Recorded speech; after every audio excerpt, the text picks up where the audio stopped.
pumunta ang Espanyol at inagaw ang ating lupa, hinirang.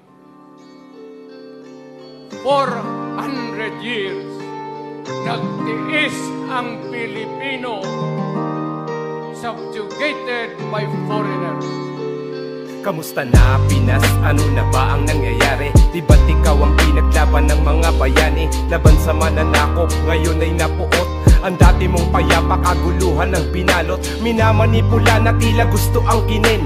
Ang samot-saring suliranin ayaw pansinin. Buti di ka matampuhin na natiling matatag. Kahit dinungisan na watawat mong itinatag. Ngayon batid mo na nga napatid na ang kapayapaan mo. Pagkat napagitna ka sa labanan, bakit hinayaan mo? Sila pang tunay na Pinoy ang nangunang masugatan ka. Ano bang gamot na po pwede para muling lunasan ka? Nais kong punasan ka sa luha mo Pinas, dahil sa pasanin mo na ayaw magwakas. Huwag sumuko laban pa, pagkat marami pang katulad ko sa'yo ang umaasa pa. Hininga sa layunin kasang kapanyang dala. Ipagkanulo ka dugo na kayang lunukin para sa kabang mahalaga. Kaibigan o kapatid, kung balakid di na para kilalanin. Harapin ang realidad sa aking sinilangan lupain. Kaibigan o kapatid, kung balakid di na para kilalanin. Harapin ang realidad sa ating sinilangan lupain.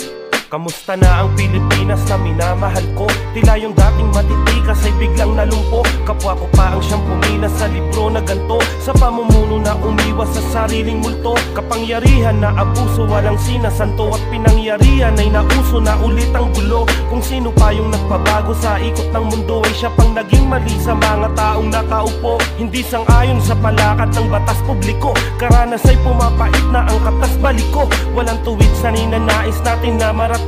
Bansang akala mo ay dagat na puno ng pating. Pinuno na maling daan at salungat na sa inagos. Sa dayuan ng kabayan hinayaang maigapos. Ganyan tayo kalala kahit anong hinaing. Dumami na ang mga bobo sa pagmamagaling. Gumising ka Pinas.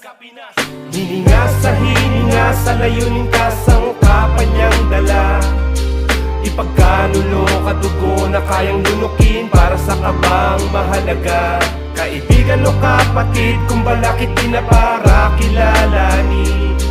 Harapin ang realidad sa ating sinilangan lupain. Kaibigan o kapatid, kung balakid di na para kilalanin. Harapin ang realidad sa ating sinilangan lupain. Grabe ang tiis ng Pilipino, yung mga lolo natin. Kung gaano na lang sila pinahirapan.